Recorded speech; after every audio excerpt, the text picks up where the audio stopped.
said it before, but I feel that it's important to reiterate that when I wrote this list back in December of 2022, I didn't think about making these things as videos.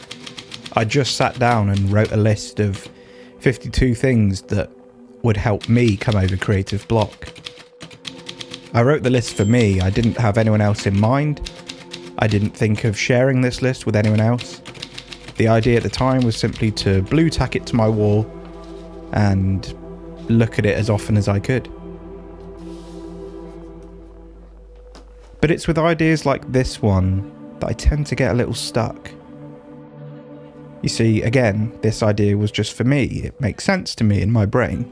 If I'm stuck creatively, get out of the house, go out to a nice bookshop or a charity shop or an antique shop or whatever and just browse.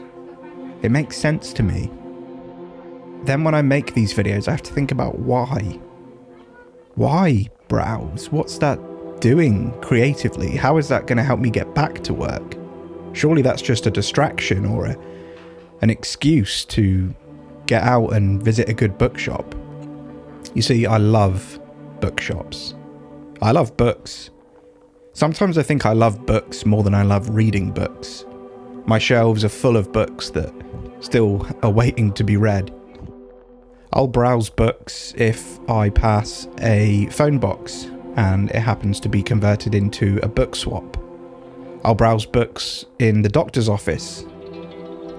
I'll even browse books by the checkout in Asda, where there's that weird little bookshelf. I just love searching for new books.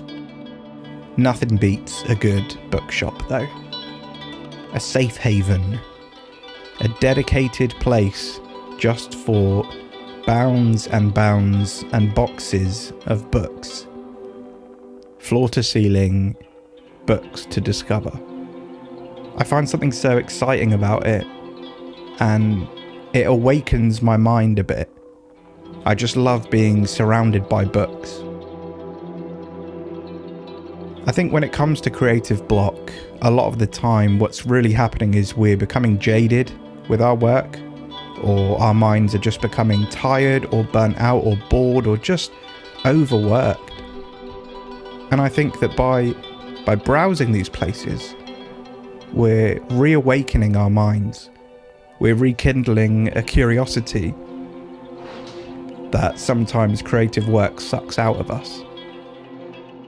I think it's important for our work that we step away every now and then and do the things that help us to come back feeling refreshed and inspired.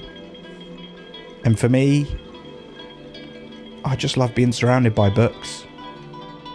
And I find that that is enough to reignite that creative flame in me so that I can get back to work, get back to the desk, and keep on making stuff. For more from me, you can check out my Substack, where I post 2 newsletters every week.